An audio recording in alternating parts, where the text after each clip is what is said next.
Hey everyone, welcome to the Great English Podcast, where we make learning English easy and fun.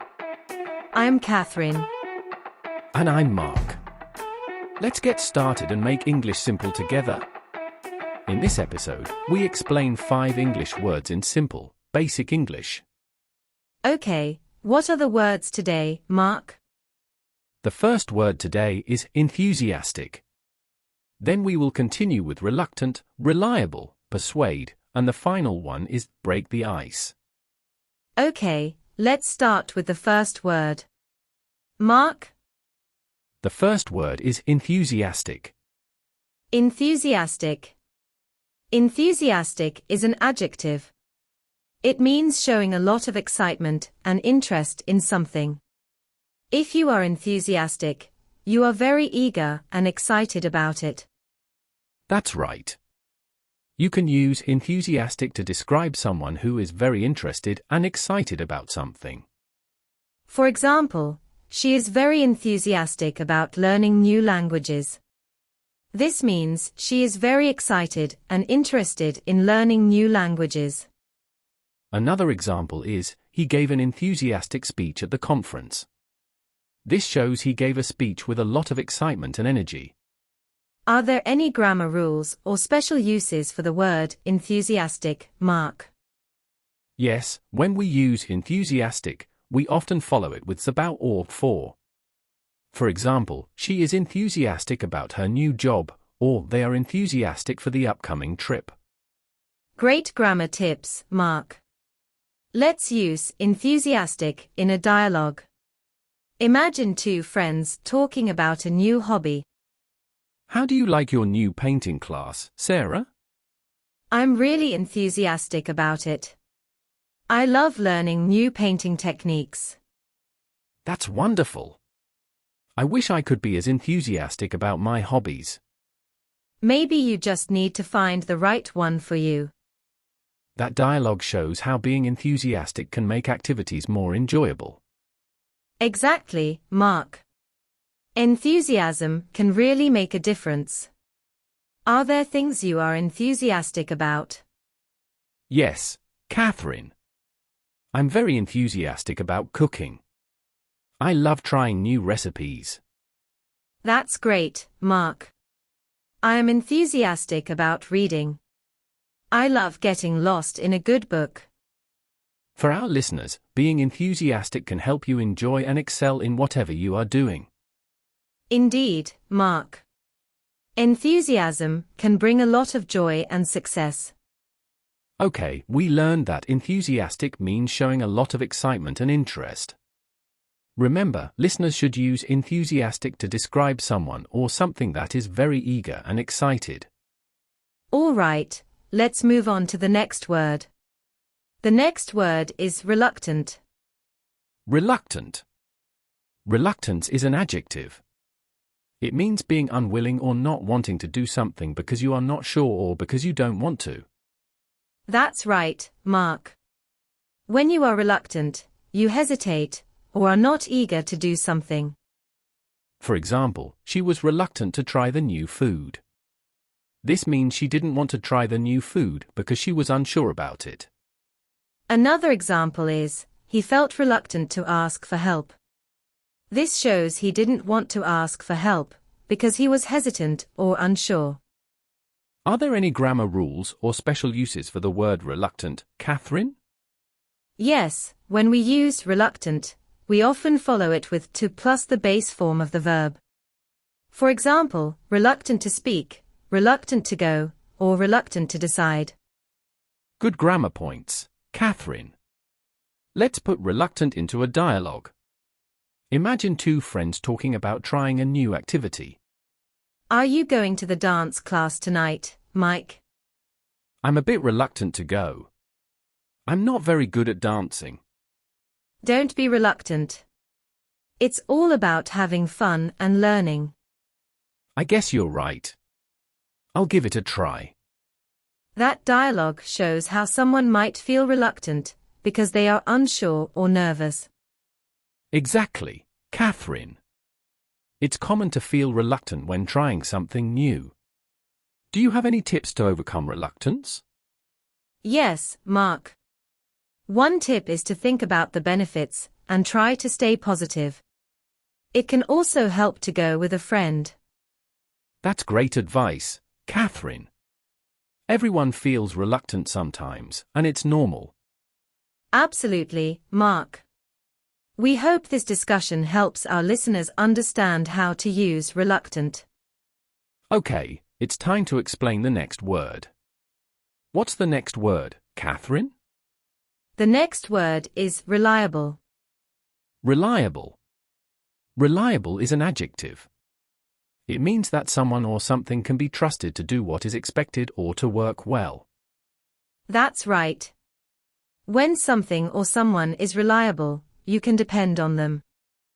For example, she is a very reliable friend. This means you can trust her to be there for you. Another example is, this car is very reliable. This shows the car works well and doesn't break down often.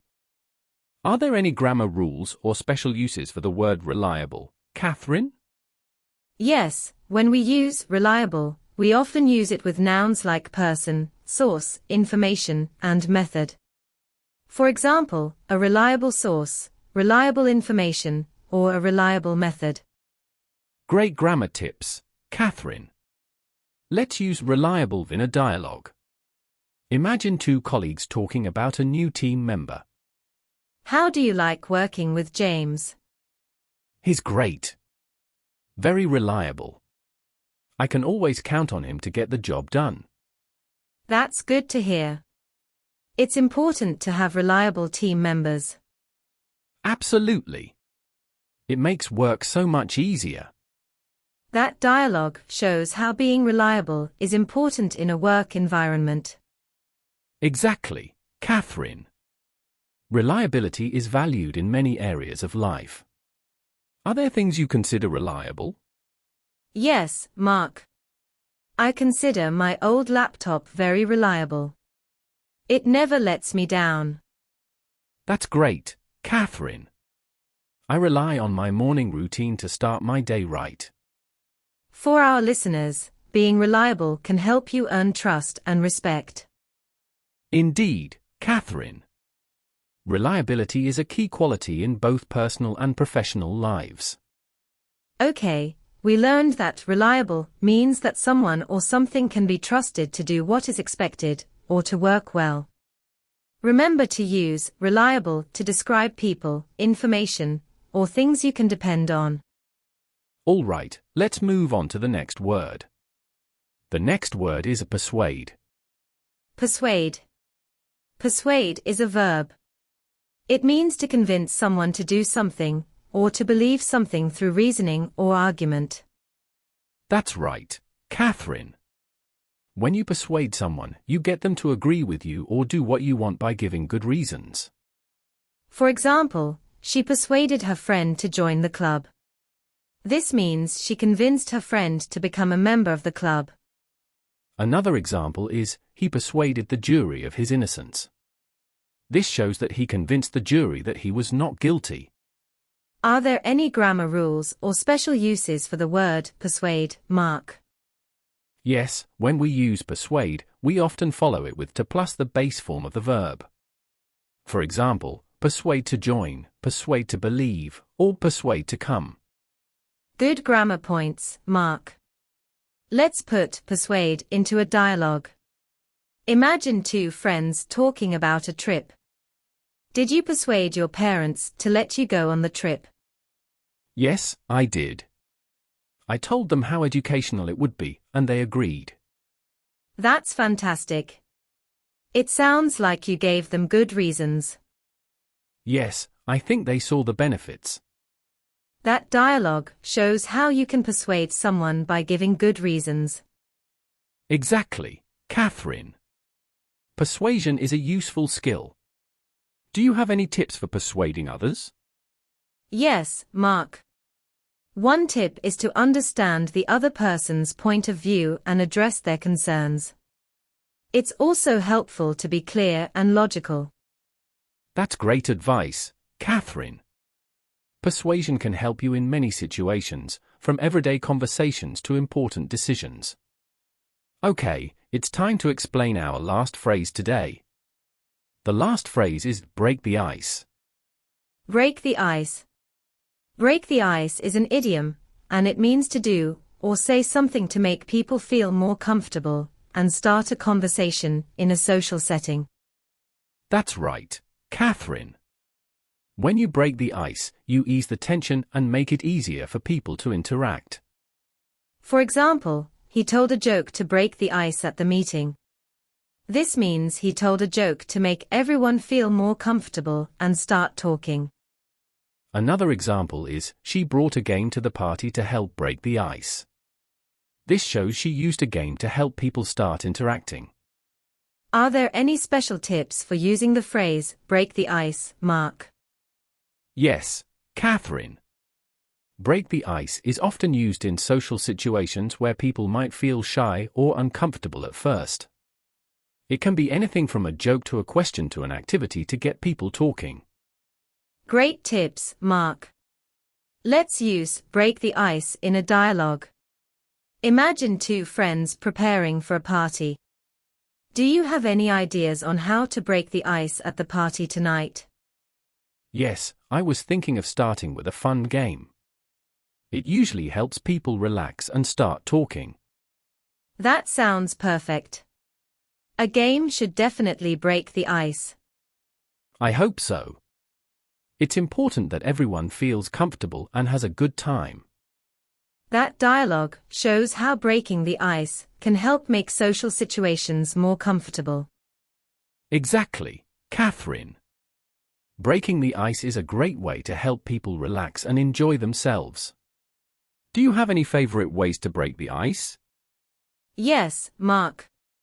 I like to start with a simple question that everyone can answer, like, what's your favorite movie? That's a great idea, Catherine. I usually tell a funny story to get everyone laughing. For our listeners, breaking the ice can make a big difference in social situations.